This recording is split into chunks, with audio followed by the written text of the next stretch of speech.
Baik, sudah live kembali ya.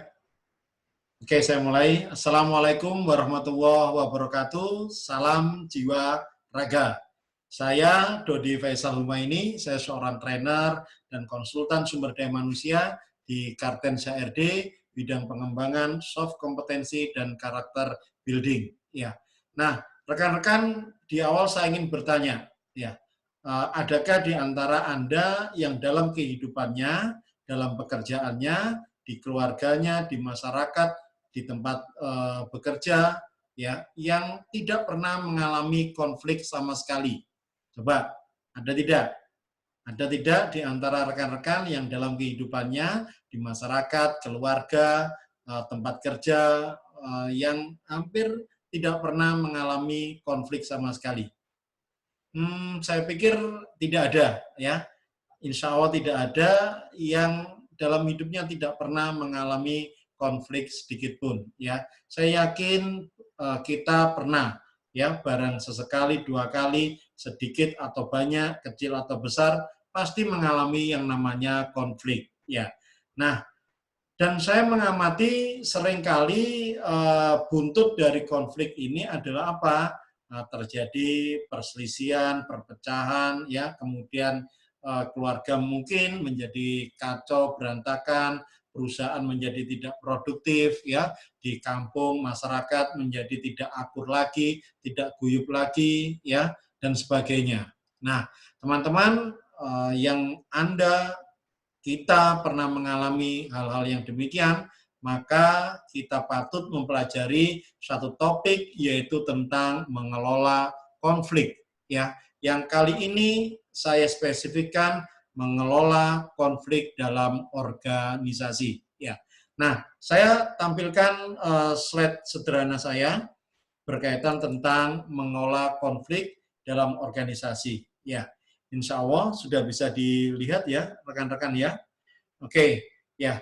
Jadi kesempatan kali ini saya akan berbagi satu hal tentang mengelola konflik dalam organisasi. Ya, oke, saya lanjut. Ya, nah, rekan-rekan, yang sering terjadi, ya, ada pandangan-pandangan tentang konflik. Ya, dalam hal ini saya mencatat ada 3 pandangan tentang konflik, ada 3 mindset seseorang tentang konflik. Ya, pandangan yang pertama yaitu pandangan tradisional, yaitu orang-orang yang memandang dan meyakini bahwa konflik adalah suatu yang membahayakan dan harus dihindari.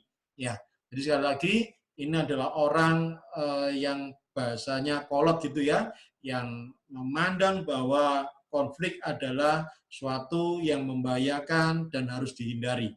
Ya. Yang kedua, ada pandangan orang-orang yang saya istilahkan sebagai pandangan hubungan manusia. Mereka memahami bahwa konflik itu adalah suatu yang wajar dan memang tidak bisa dihindari, ya. Sehingga terkesan pandangan yang kedua ini orang cenderung membiarkan saja, cenderung cuek, cenderung apatis tentang konflik yang terjadi dalam suatu organisasi, ya. Yang ketiga, yaitu pandangan orang-orang tentang konflik yang saya sebut interaksionis, ya. Ini adalah orang-orang yang memandang bahwa konflik itu hendaknya dikelola, ya, di-manage agar menjadi kekuatan yang positif, ya. Pandangan yang ketiga ini sangat berbeda dengan pandangan yang pertama dan yang kedua, ya. Nah, pertanyaan saya, kira-kira rekan-rekan selama ini termasuk memiliki pandangan yang mana? Memandang tentang konflik sesuatu yang membahayakan dan kemudian harus dihindari, atau yang itu dipandang wajar sehingga sudahlah tidak bisa dihindari, gimana lagi, ya, atau justru menjadi orang yang memandang bahwa konflik itu baik sekiranya dikelola dengan baik dan ini bisa menjadi suatu kekuatan yang positif, ya. Nah, rekan-rekan, maka pandangan yang terakhir, yakni pandangan interaksionis, inilah yang kemudian harus dipahami, harus diyakini seorang leader. Ternyata konflik itu tidak melulu suatu yang membahayakan, yang harus dihindari, tetapi juga kemudian dibiarkan saja juga tidak, ya. Tetapi kita harus bisa mengelola konflik itu, ya. Nah, saya akan menyampaikan tentang bagaimana mengelola konflik yang benar-benar efektif dan berdampak positif bagi perusahaan, ya. Nah, kita lanjut. Nah, tapi sebelumnya kita perlu tahu dulu, ya. Kita perlu tahu dulu, ya, apa itu konflik. Nah, rekan-rekan, konflik adalah suatu keadaan di mana ada pihak yang merasa diserang atau dirugikan oleh pihak lain, ya. Nah, konflik ini biasanya muncul karena misalnya karena salah paham, ya, karena ada gagal komunikasi. Kadang konflik itu muncul karena sumber daya yang diperebutkan itu terbatas, ya. Yang lain karena ada orang-orang yang ingin tampil dominan dan mendominasi. Ada yang lain juga yaitu karena permasalahan pembagian tugas dan kewenangan, ya. Nah, ini yang juga memunculkan konflik, ya. Nah, dan mungkin ada faktor-faktor penyebab konflik yang lainnya. Yang intinya adalah ini adalah keadaan karena ada orang yang merasa dirugikan atau diserang oleh pihak lain, ya. Nah, rekan-rekan, konflik itu pasti memberikan dampak, ya. Nah, pertanyaannya, apa dampak dari konflik? Apakah selalu buruk? Apakah selalu jelek? Ataukah ada kalanya konflik itu malah positif? Konflik itu malah membangun, konflik itu malah menciptakan produktivitas, ya. Nah, ya, ternyata kita bisa amati, kita bisa lihat di sini dampak dari konflik ada dua, ya. Yang pertama, memang adalah ada kalanya konflik itu bersifat merusak. Dan ada kalanya justru konflik itu bersifat membangun, ya. Nah, sekarang kita perlu kenali apa ciri-cirinya. Konflik yang merusak bagaimana, konflik yang membangun bagaimana. Konflik yang merusak, ciri-cirinya adalah konflik itu selalu merugikan pihak lainnya, ya. Jadi ada pihak-pihak yang merasa dirugikan, ya, atau didolimi, ya. Nah, sementara konflik yang membangun, ciri-cirinya apa? Nah, konflik yang membangun itu justru memunculkan ide kesepakatan yang bisa memenangkan kedua belah pihak, ya. Jadi konflik ini melahirkan ide kreatif sehingga kemudian menjadikan win-win solution, ya, menjadikan pihak satu dan pihak dua sama-sama merasakan kemenangan, ya, sama-sama merasa tidak ada yang dirugikan, ya. Ciri konflik merusak yang kedua, ya, yaitu menciptakan kemarahan dan permusuhan, ya. Jadi bawaannya malah semakin emosi, malah membuat tidak rukun, ya, malah membuat tercipta kebencian, tidak senang, ya, dan muncul permusuhan-permusuhan. Adapun ciri dari konflik membangun yang kedua yaitu keberadaan atau konflik, ya, gara-gara konflik justru menciptakan rasa penghormatan, ya, justru menjadikan kita lebih toleran dan kemudian menjadikan kita saling percaya antara satu sama lain, ya. Nah, sekarang ciri konflik merusak yang ketiga, ya. Ternyata konflik merusak itu adalah yang berbuntut panjang, ya. Jadi misalnya setelah rapat, setelah pertemuan ada konflik, keluar dari rapat, ya, dalam kehidupan sehari-hari ini akan terus, ya, hubungan itu menjadi semakin memburuk, memburuk dan memburuk, ya. Tetapi perhatikan, konflik membangun punya ciri justru semakin mampu dan membuat bijak bagi orang-orang yang terlibat, ya, dalam menghadapi konflik ini di masa depan, ya. Jadi gara-gara perselisihan ini, ya, misal suami istri gitu, ya, nah, ini juga biasanya rawan konflik kan. Kemudian orang tua dengan anak, pimpinan dengan bawahan, ya, dan sebagainya. Gara-gara konflik justru semakin menjadikan mampu dan bijak dalam menghadapi di masa depan, ya. Nah, rekan-rekan, maka ketika kita bisa mengelola konflik dengan baik, maka konflik itu tidak akan merusak. Justru konflik itu akan semakin membangun kita, ya. Nah, perhatikan, saya berikan ilustrasi dalam bentuk gambar grafik ya. Jadi kalau semakin sumbu ini ya, sumbu X-nya yang yang vertikal, sorry ya, ini sumbu X-nya ya, ini menunjukkan tingkat konflik ya.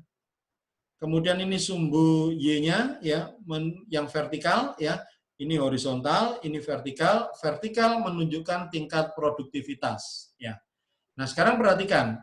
Nah, ada gambar seperti grafik parabola ya, yang terbalik ya.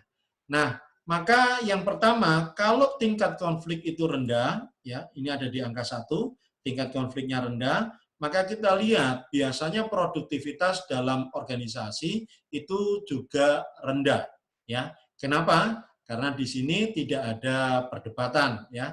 Karena di sini tidak ada beda pendapat kan gitu ya. Sehingga semuanya nurut-nurut saja, semuanya tenang-tenang saja. Walhasil tidak ada kreativitas yang baru yang muncul ya, sehingga itu saja ya. Maka produktivitasnya pun akan itu saja atau juga rendah ya. Sekarang kita lihat titik yang kedua ya. Ini kita lihat di sini ya, tingkat konfliknya tinggi ya. Ada kondisi di mana terjadi permusuhan, kebencian ya, tidak akur, saling memfitnah ya, saling menyakiti dan sebagainya. Maka kondisi konflik yang terlalu tinggi di nomor 2 ini ya, produktivitasnya pun sama ya, dia akan rendah juga ya, karena ya itu perusahaan menjadi kacau, menjadi ramai sehingga tidak produktif ya. Tetapi perhatikan, ketika konflik itu kita manage tidak terlalu rendah, juga tidak terlalu tinggi, dia ada di tengah-tengah ya, dia ada di pertengahan, maka kita lihat ketika konflik itu kita manage dengan baik, tidak terlalu ke kiri, tidak terlalu ke kanan, maka walhasil ini akan menciptakan produktivitas yang lebih tinggi. Kenapa? Karena di situ ada kompetisi, tetapi kompetisi yang sehat tentunya. Di situ ada perbedaan pendapat, tetapi melahirkan ide-ide kreatif ya. Di situ ada kebijaksanaan ya, di situ ada motivasi berprestasi, ada motivasi ingin menjadi yang terbaik dan sebagainya ya. Nah, selama di konflik itu di-manage dengan baik, maka akan menghasilkan titik tengah yang nomor 3 ini, dan ini akan memberikan produktivitas yang tinggi ya. Nah, rekan-rekan, maka sekali lagi mari kita pandang bahwa konflik ini bukan sesuatu yang harus dihindari atau dibiarkan begitu saja, tetapi mari kita manage konflik itu dengan sebaik-baiknya ya. Baik. Nah, sekarang saya lanjutkan. Nah, perhatikan. Nah, maka di sini kita bisa melakukan penanganan konflik dengan cara-cara, dengan metode-metode yang berbeda. Tergantung pada keadaan, tergantung pada situasi yang terjadi saat itu. Ya, kita tidak boleh dalam menangani konflik selalu dengan cara-cara atau metode-metode yang sama. Ya, nah kita lihat di sini ada sumbu sumbu vertikal ya, juga ada sumbu horizontal ya. Di sini sumbu vertikalnya adalah berorientasi kepada tujuan atau kepentingan ya. Sementara sumbu yang mendatar, sumbu horizontalnya yaitu konflik ditangani dengan orientasi hubungan ya. Nah, kita lihat, maka ada yang pertama yaitu orang-orang yang melakukan pendekatan penanganan konflik yang berorientasi kepada tujuan dan kurang berorientasi kepada hubungan ya. Sehingga di sini orang itu memposisikan ingin bagaimana kepentingannya tercapai sekalipun hubungan itu buruk ya. Maka penanganan konflik di sini dikatakan sebagai bersaing ya, atau persaingan ya. Nah, yang kedua ada penanganan konflik akomodir, yaitu orang-orang yang menangani konflik berorientasi kepada hubungan. Bagaimana hubungan saya tetap baik, bagaimana hubungan saya tetap enak ya, sekalipun tujuan kepentingan dirinya itu tidak tercapai ya, maka disebut akomodir ya. Adapun yang ketiga ada penanganan konflik yang sudahlah biarlah hubungan jelek biarlah tujuan kepentingan tidak tercapai, maka yang demikian biasanya menggunakan pendekatan menghindari, ya, menjauhkan diri, sudah tidak terlibat dan sebagainya. Ya. Nah, yang selanjutnya, nah ini ada di pertengahan. Satu sisi bagaimana hubungan itu tidak jelek juga tidak buruk, juga bagaimana tujuan kepentingan diri saya itu tercapai, tetapi juga orang lain juga mencapainya gitu ya. Jadi maksudnya ada di pertengahan. Maka penanganan konflik semacam ini dikatakan sebagai kompromi. Ya. Nah yang kelima, nah ini tentunya yang terbaik ya, yaitu penanganan konflik yang berorientasi kepada bagaimana tujuan kepentingan antara kita dengan orang yang sedang berkonflik dengan kita itu sama-sama tercapai, ya, tidak saling mengurangi, tidak kamu setengah aku setengah, tidak, tetapi bagaimana kamu dengan saya itu 1 ditambah 1 justru memberikan hasil yang lebih besar, ya. Nah, selain berorientasi tujuan kepentingan, ya, kolaborasi juga tetap bagaimana menciptakan hubungan itu tetap baik, ya, tetap harmonis. Maka kalau saya tanya kira-kira penanganan yang terbaik yang mana? Ya, penanganan yang terbaik tentunya kolaborasi, ya. Seandainya kolaborasi ini tidak bisa, maka diupayakan kompromi, ya. Tetapi kita tetap melihat keadaan, sekiranya mungkin kita perlu akomodir atau bersaing atau ya mungkin menghindari saja lah, ya. Tapi sekali lagi rekan-rekan, saya ingin sampaikan di sini, ya, bagaimana kita bisa menangani konflik dengan baik. Cobalah untuk melakukan penanganan dengan cara metode yang kelima, yaitu kolaborasi, ya. Bagaimana perbedaan itu, bagaimana perselisihan itu antara kita dengan orang lain justru ya menjadikan kita ini lebih produktif, menjadikan kita lebih kreatif sehingga ya sama-sama menguntungkan, sama-sama win-win, ya. Dan insya Allah cara atau metode yang kolaborasi itu akan lebih permanen, akan lebih jangka panjang, ya. Itu rekan-rekan tips-tips dari saya tentang bagaimana mengelola konflik dalam organisasi. Semoga bermanfaat buat kita semua. Assalamualaikum warahmatullahi wabarakatuh. Salam jiwa raga.